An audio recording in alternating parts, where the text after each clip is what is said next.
Wulandari sebagai moderator. Kali ini saya sebagai perwakilan kelompok KKM Reguler 33 akan membawakan sebuah acara podcast yang bersama dengan Ibu Kepala Sekolah. Yang boleh Arya. Ya. Boleh dikenalkan Ibu? Boleh. Assalamualaikum warahmatullahi wabarakatuh.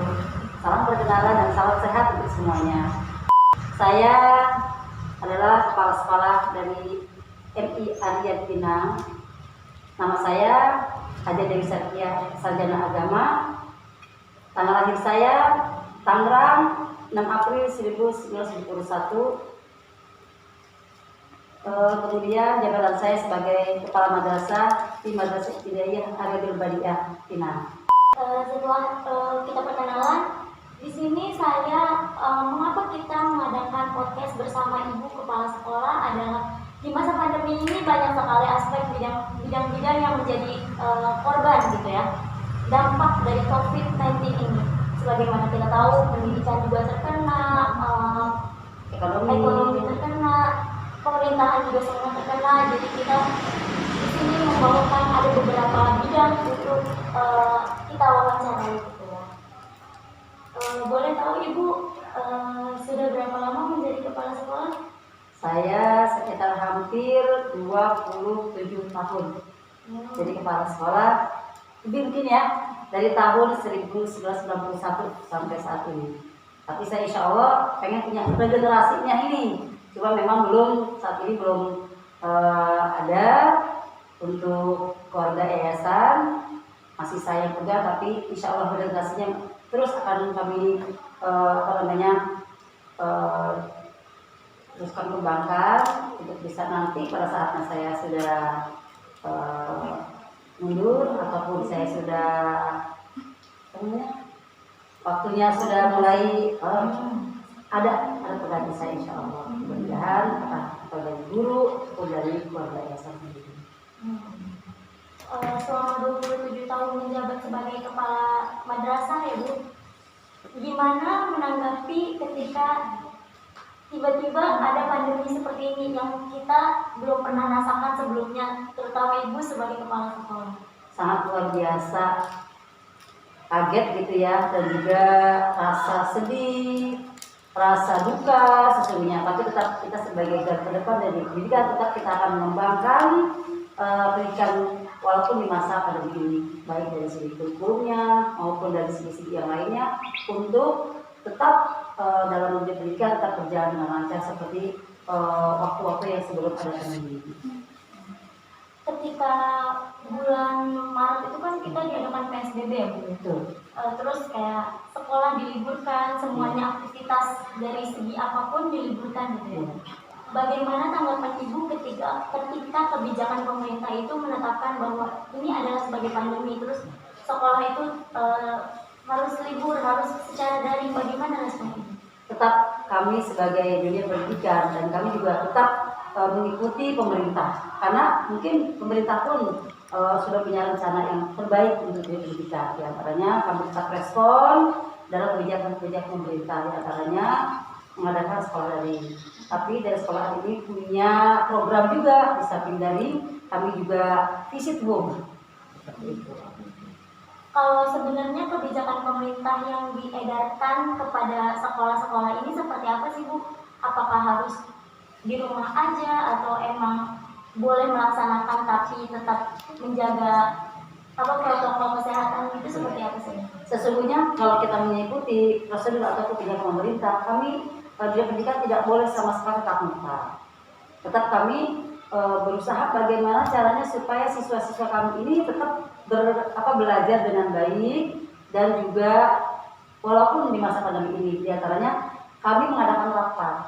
Wali murid kita adakan rapat bagaimana untuk pembelajaran ini tetap berjalan, dan juga tetap kami tidak mengadakan tatap muka. Akhirnya dengan adanya kami rapat wali murid, kami mengadakan bimbel intensif, itu dengan cara kami melayangkan surat dengan kuesioner. Jadi mereka memilih apakah mereka setuju kami adakan visit home di masing-masing rumahnya. Setelah itu baru membuat surat pernyataan bahwa kami mengadakan bimbel. Tapi tetap kami mengadakan bimbelnya adalah di rumah rumah-rumah. Jadi dengan visit home rumah-rumah siswa-siswi kami. Direspon dengan baik oleh wali murid. Akhirnya Ardiat mengadakan visit home. Kalau pas di masa PSBB setelah libur 2 minggu kan kita masih boleh setelah itu beraktivitas ya.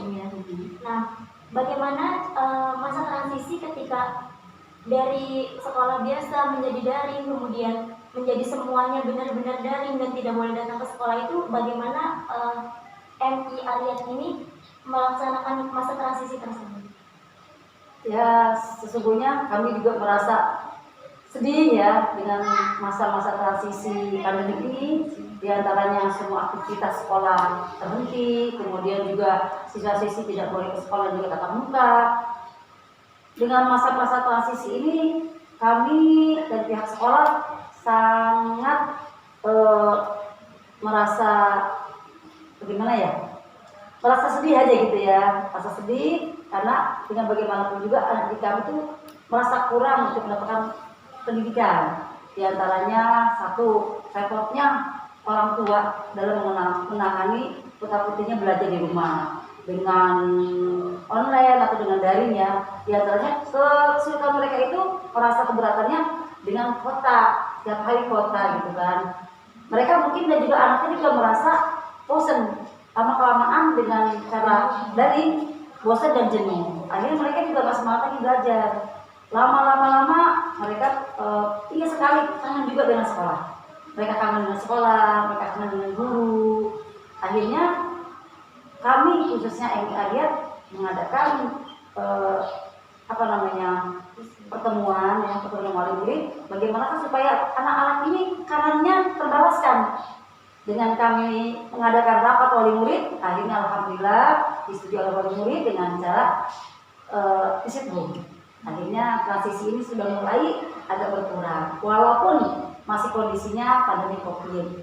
Dan tetap saja, walaupun kami visit home, kami tetap melaksanakan peraturan pemerintah dengan cara mengikuti protokol kesehatan COVID-19. Kalau selama masa transisi ini kan kita sempat belajar online. Ya, nah, kalau misalnya di MI Ardiat ini sistem belajar online itu seperti apa ya? Awal mula kami memang rapat guru dulu bagaimana sistem pembelajaran kita ini, apakah melalui daring ataukah melalui modul. Awalnya melalui daring karena mereka juga orang tua masih keberatan. Tidak semuanya orang tua kami ini, wali murid kami ini menengah ke atas. Mereka kasarnya mau untuk jajan anaknya saja agak susah, apalagi mereka membeli kuota untuk belajar online.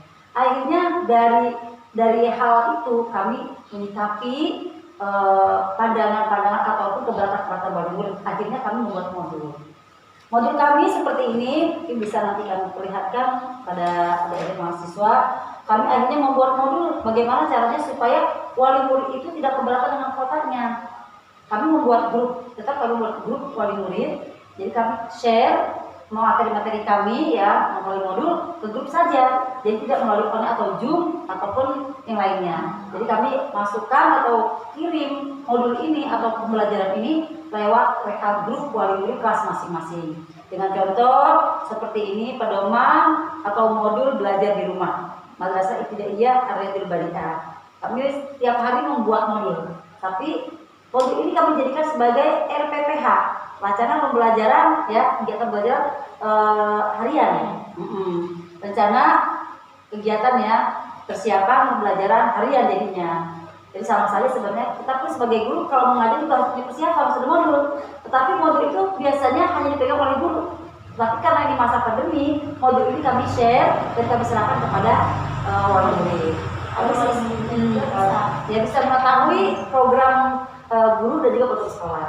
Di antaranya ini harian kami kirim hari dan tanggal, kemudian juga durasi waktu. Karena ini masih pandemi, kami hanya bisa bertemu dengan siswa ataupun mengirimkan ini hanya 3 jam.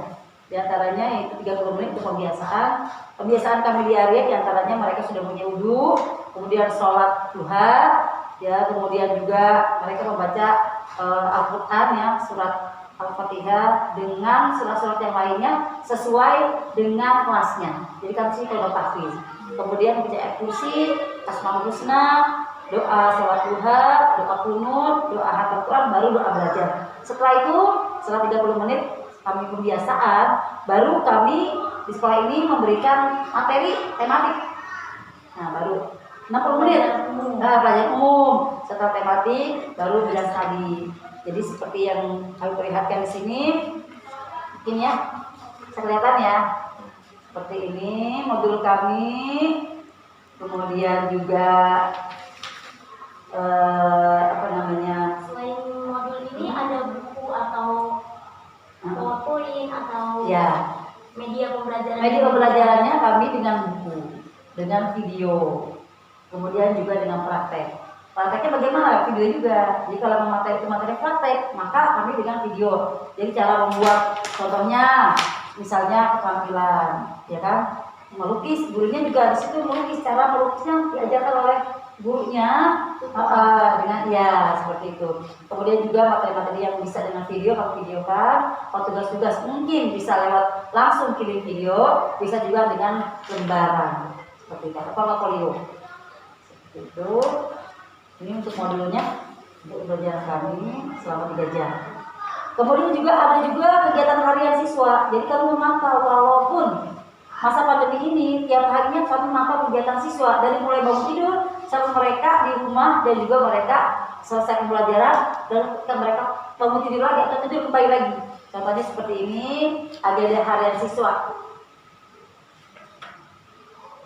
Bisa dilihat nanti dicantumin di layar ya. Seperti ini untuk agenda kegiatan siswa. Setiap hari siswa itu punya kegiatan hariannya, dari mulai bangun tidur, sholat subuh, baca Al-Quran, belajar di rumah ya, sholat zuhur, tidur siang, dan sampai tidur kembali. Semuanya di sini kami pantau. Tujuannya apa?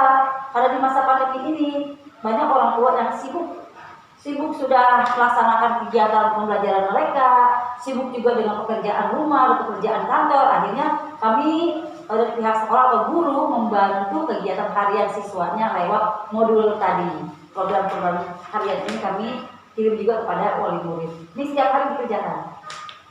Dan juga setiap hari dikirim ke wali murid.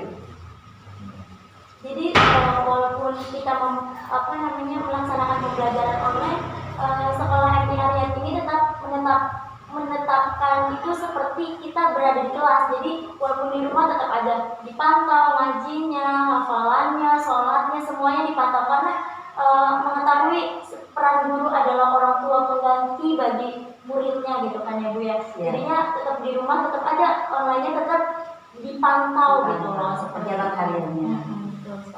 Jadi sebenarnya mau online atau tatap muka itu sama aja sama saja insya Allah. Supaya kenapa saya mengadakan seperti ini? Supaya orang tua merasa walaupun online mereka tetap merasa ada yang membimbingnya. Mereka merasa ada yang melindunginya dan mereka juga merasa ada yang selalu membimbing belajarnya di rumah, itu terutama gurunya walaupun tidak tatap muka. Seperti itu. Kalau sekarang kan udah masuk masa penerimaan siswa baru ya Bu ya. Kalau misalnya sebelumnya itu sistemnya seperti apa kalau sebelum masa pandemi COVID? Sebelum masa pandemi COVID itu kita menerima secara langsung. Ya, orang tua yang datang mengambil formulir, mengisi formulir, kemudian juga mengumpul baju dan sebagainya. Di masa pandemi ini karena kami pada saat penerimaan siswa baru sebelum pandemi. Jadi kegiatan penerimaan barunya sama seperti sebelum ada pandemi. Jadi kita tidak melalui online karena kita menerimanya sebelum adanya pandemi. Seperti itu. Jadi setelah masih ada kota yang kurang ya, maka kami buka pada saat setelah Idul Fitri. Itu juga pun kami tidak online, tapi mereka datang ke sekolah. Hanya tinggal beberapa siswa saja yang menghuni kota, yang belum menghuni kota. Kalau dari jumlah penerimaannya gitu, ada yang berkurang atau tetap sama aja diberlakukan seperti tahun-tahun sebelumnya gitu? Maksudnya jumlahnya? Iya, jumlah. Di tahun lalu memang kami dari mahasiswa itu 2 kelas Dan kami batasi 2 kelas itu, setiap kelasnya kami tidak lebih dari 30 siswa.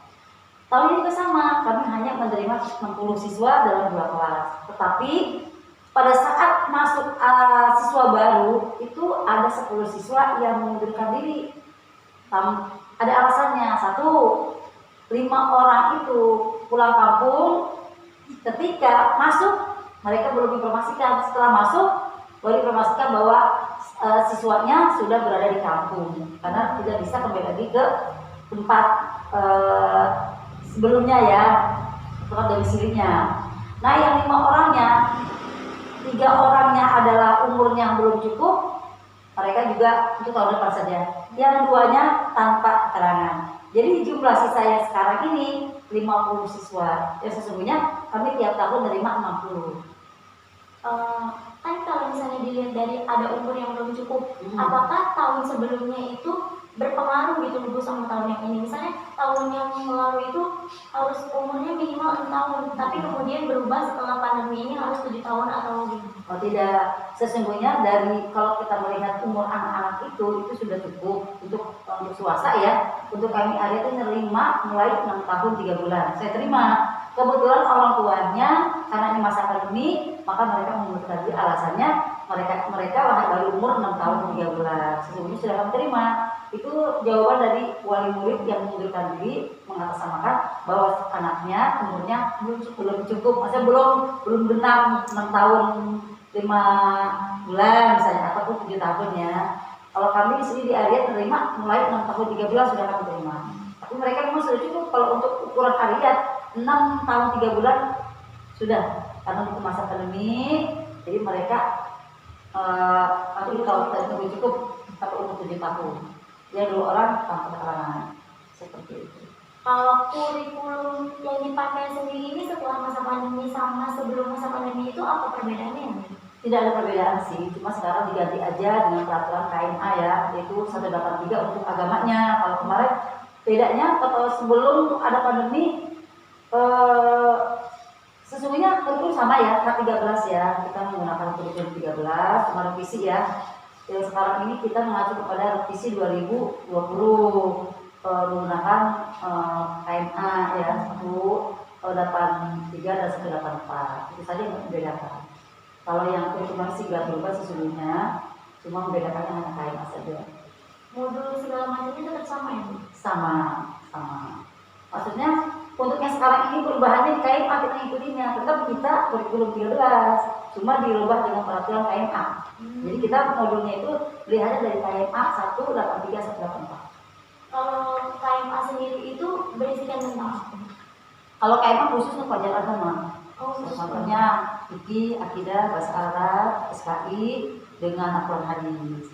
Kalau tahun lalu kita 163, KMA 163. Dan sekarang kita mengacu kepada kurikulum yang baru, sehingga agak baru sih, cuma ada perubahan sedikit saja, revisi saja. Untuk sekarang sudah masuk masa itu ya Bu, masuk sekolah baru. Sudah. Awal masuknya itu gimana perkenalannya, seperti apa kepada murid baru? Kalau untuk murid baru, mohon maaf kami di Arya kemarin seharusnya dengan online, tapi kami berusaha dalam 1 hari itu untuk pertemuan perkenalan dengan siswa, kami hadirkan siswa itu tatap muka tapi kami berkelompok. Jadi dibatasin lah, ada beberapa orang yang masuk. Dalam 1 kelas itu 30 orang, saya bagi 2 kelompok. Untuk perkenalannya 1 kelompok pertama 15, kelompok kedua 15. Pasti tujuannya untuk lebih mengenal lah ya. Kalau misalnya kita masuk sekolah baru terus kita nggak kenal sama guru-gurunya atau temen-temennya, rasanya kita kayak belum sekolah gitu ya Bu. Jadi kayak diusahakan bagaimanapun harus tetap bisa tatap muka dulu. Perkenalan, tapi itu melaksanakan protokol kesehatan. Dan setelah kami perkenalan, baru kami buat kegiatan belajar ya. Belajarnya itu melalui visit home. Kalau untuk wali murid sendiri yang baru masuk ini, apakah ada merasa keberatan atau seperti apa dengan kebijakan sekolah Arya ini? Sesungguhnya mereka semuanya inginnya siswanya itu masuk sekolah. Jadi ketika kita mengadakan perkenalan tatap muka di awal siswa baru, mereka sangat senang. Mereka tidak merasa keberatan, malah mereka senang pengen ada tatap muka setiap hari. Tapi karena kondisinya masih pandemi, maka dari area tetap mengikuti kebijakan pemerintah. Dan kami berusaha bagaimana caranya supaya bisa dengan tatap muka dengan siswa, maka kami adakan visit home. Itu pun dengan persetujuan wali murid. Bukti persetujuannya apa? Itu kami membuat kuesioner supaya kami bisa diterima untuk mengadakan visit home ataupun perkenalan. Itu kami. Jadi sebelum melakukan visit home ini kan kebijakannya dari pemerintah itu harusnya tidak boleh ya gitu. Tapi kemudian sekolah Ariyat ini mengajukan diri untuk bisa visit home. Sebelum itu kemudian sekolah Ariyat ini mengadakan kuesioner kepada wali murid, apakah wali murid bersedia atau tidak. Jadi sudah sangat sesuai dan disetujui ya Bu ya. Ya, seperti kuesionernya. Kemudian juga ketika mereka sudah setuju, mereka wali murid membuat surat pernyataan, mengisi surat pernyataan bahwa siswanya boleh visit home. Ini kemudian dari sekolah memberikan kebijakan juga menyetujui ketika orang tuanya sudah membuat pernyataan, maka sekolah memberikan surat bahwa sekolah membuat kegiatan tidur intensif. Jadi itu pun atas persetujuan wali murid. Jadi kami mengadakan visit home juga, karena kan visit home itu kan sekolah memakai rumah wali murid, maka kami tetap izin dulu. Mereka setuju divisit, alhamdulillah. Ketika mereka setuju sekolah visit, maka kami minta surat pernyataan untuk membuktikan bahwa kekuatan ketika ada yang menegur, kok ada visit home ke rumah, maka kami sudah siap. Ini ada surat pernyataannya. Jadi semuanya sudah dengan prosedur, dengan persetujuan wali murid juga gitu ya. Jadi MI Ariyat ini memudahkan orang-orang tua juga sebagai, kan nggak semua orang tua itu pendidikannya tinggi gitu ya. Ada yang bisa mengajarkan anaknya dengan benar, ada juga yang belum paham materinya. Jadi sekolah Ariyat ini benar-benar memfasilitasi si anak walaupun di masa pandemi ini tetap menjalankan pembelajaran yang sesuai dengan di sekolah, dipantau juga sama guru-gurunya, terutama ibu juga turun langsung gitu. Jadi kayak tetap semuanya itu sesuai prosedur gitu loh.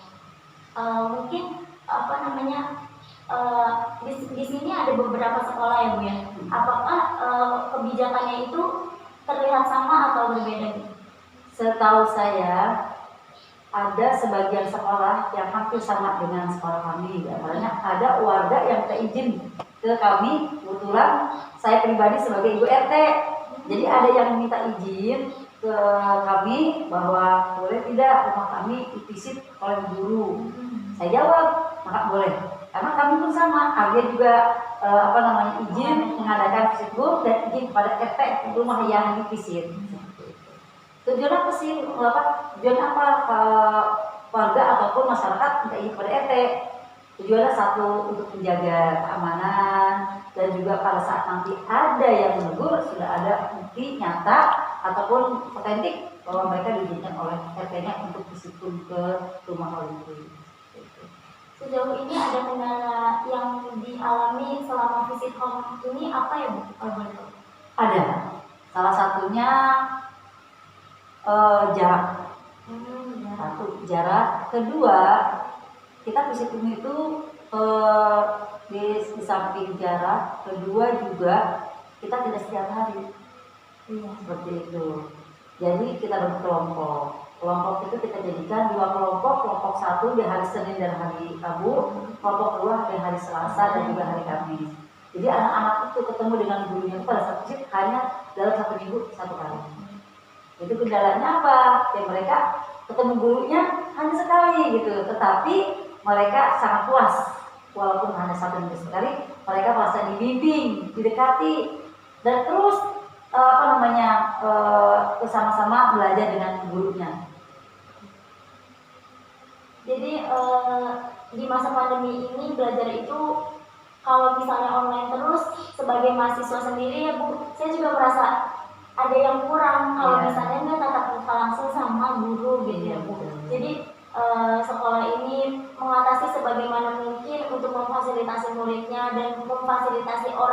dari muridnya yang sudah menitipkan anaknya pada sekolah ya Bu ya. Jadinya mereka bisa terbantu. Iya, Adanya kesulitan wali murid ketika mereka mengajarkan anaknya, nanti kata adik mahasiswa, tidak semuanya wali murid bisa, tidak semuanya wali murid mampu untuk mengajar siswa putra putrinya. Tetapi inilah kekurangan wali murid bisa kami bantu lewat situ. Mungkin seperti itu saja kebijakan-kebijakan yang telah diberikan oleh pemerintah dan sekolah sendiri menerapkannya seperti apa. Kurang lebihnya mohon maaf. Wassalamualaikum warahmatullahi wabarakatuh.